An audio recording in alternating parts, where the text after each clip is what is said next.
Well, I want to thank the organizers, Dr. Chipman. I want to thank very much the Colombian government, especially Juan Carlos Pinzon, whom I know was behind this invitation also.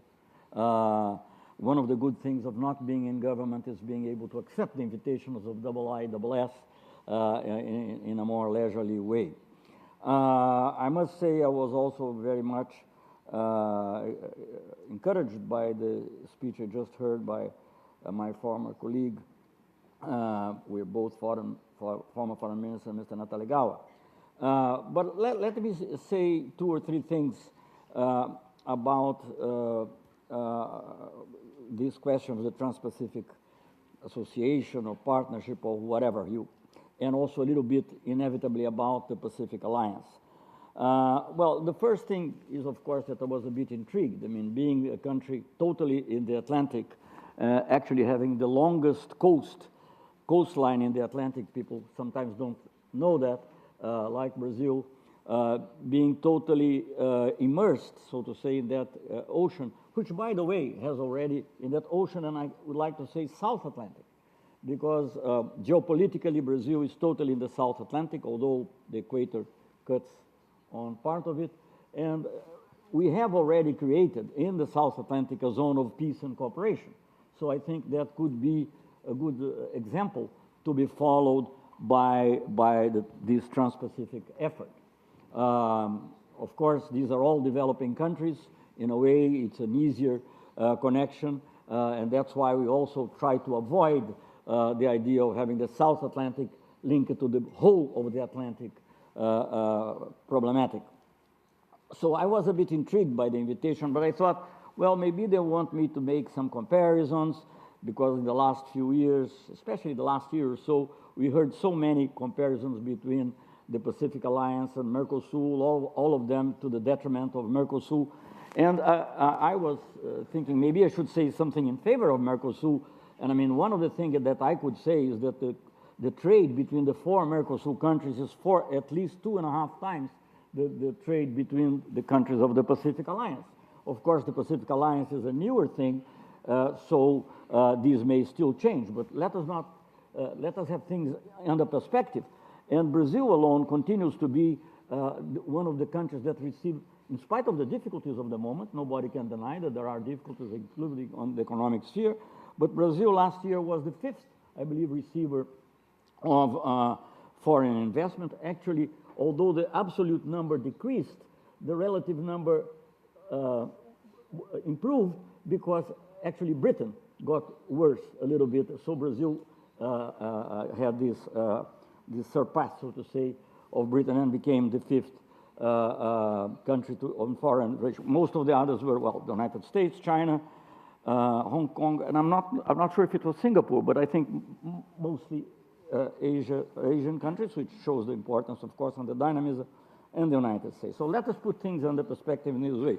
The other aspect, and this is mostly maybe a reply to the Brazilian media, but also I think has a more general implication, is that Brazil is not interested in having integration with the country. That's not true. We have free trade agreements with all the countries of South America except Suriname and Guyana, which have a different status because they are much less developed. But we had finished those agreements much before the Pacific Alliance was created. And actually, by 2019, practically, not all, but in some cases, it's all our trade. For instance, in Chile, it's 100%. With other countries, it will be 90%. But most of the cases in which it's not 100%, it was not the fault of Mercosur, but the difficulties that some of our Pacific countries had with agriculture because of the competitiveness, not only of Brazil, but also Argentina and Chile.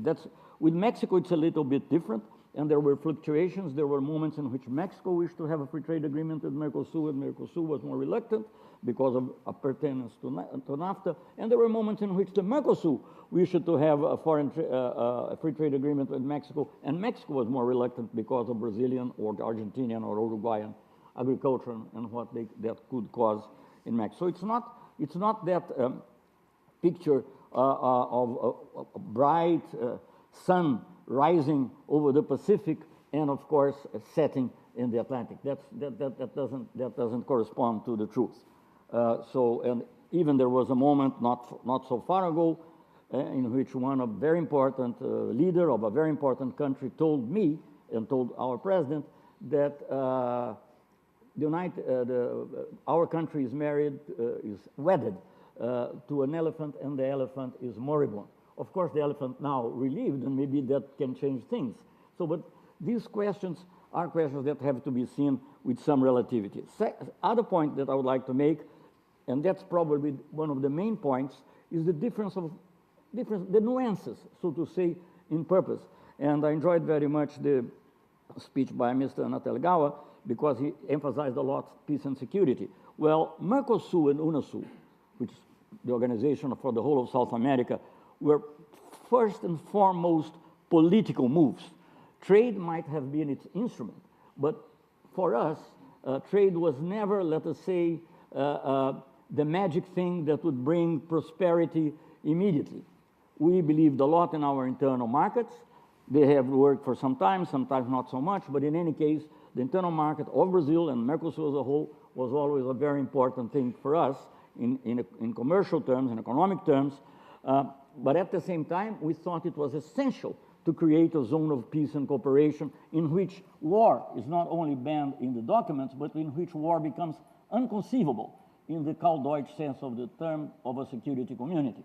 So that's what we have worked in Mercosur, and that's what we have done in UNASUR. Don't forget, for instance, that Mercosur started not so much with the trade agreement, but the first important agreement, or maybe it was simultaneous, but one of the biggest agreements that we made of greatest importance was the agreement on nuclear inspections, which abolished the rivalries in the south of the continent, which was, of course, essential for integration and for a zone of peace and cooperation. The same goes for UNASUR as a whole. I mean, we not only created, it was based on trade agreements because we wished to be a concrete thing, not of a purely rhetoric nature, but we also wish to give a political dimension. And look, what UNASUR is doing nowadays, or trying to do in some questions between two countries. It happened in the past between Venezuela and Colombia, between Colombia and Ecuador, but even internally in questions like Venezuela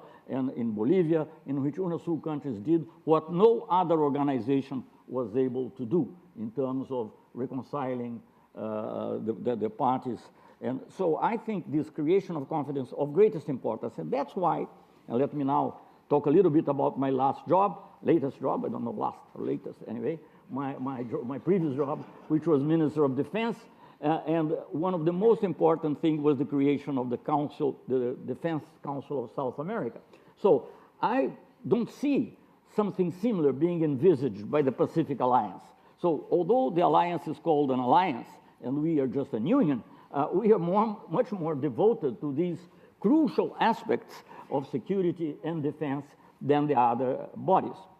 So, and I think this is something of great importance which we cannot put aside. I think this is important even from an economic point of view, because we all know that defense industry is an industry of high technology, and we are keen to create a South American industrial base. And before anyone says that that's only to the benefit of Brazil, let me tell you, for instance, that when I was defense minister 3 or 4 years ago, we have one of our 4-star generals here who can testify to that, I decided, and was accepted by the armed forces, to buy some,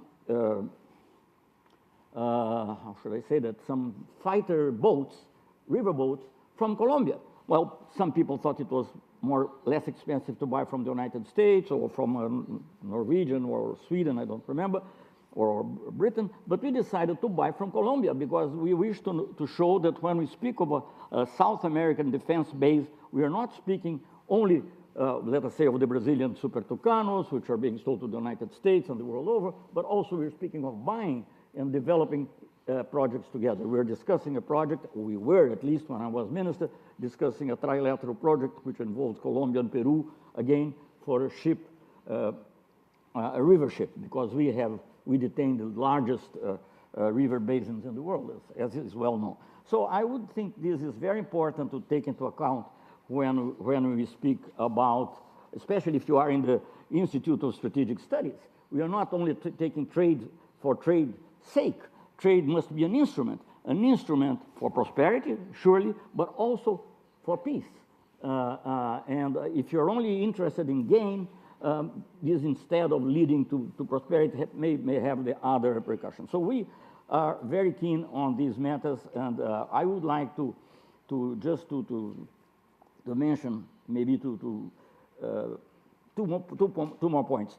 First, although Brazil is in the Atlantic, very much turned to the South Atlantic, very much turned to Africa, and of course, most of all, inserted in South America, we have borders with 10 countries, more than 10,000 miles of borders. So we have 8,000 kilometers of coastline. But we're also very interested in Asia, maybe in a slightly different way. Maybe we started in a slightly different way, but we are members of the BRICS, for instance, which includes 3 big Asian countries, if you consider Russia an Asian country. So don't forget that, and that is an institution to which just created a bank. We're still to see how it will operate and so on, but a bank that may rival even with the World Bank and with the IMF, the contingency fund. So it's not that we are not looking at it, but we're looking maybe in a different way. Let me just finish by saying that these 2 ways of looking, one putting more accent in internal markets, putting more accent on the relations of peace and security, putting more action in diversifying relations worldwide, which has been, to a large extent, the Brazilian view and the view of other countries of Mercosur, and the emphasis on commerce as a great miracle doer, that to say that they are not totally contradictory. They may be, and they should be, complementary. And I surely think that countries like Brazil or Argentina or other countries of Mercosur, Venezuela, can benefit from the dynamism of the trade in the Pacific. But in order to have a really Pacific partnership, maybe there is more to learn with the South Atlantic. Thank you.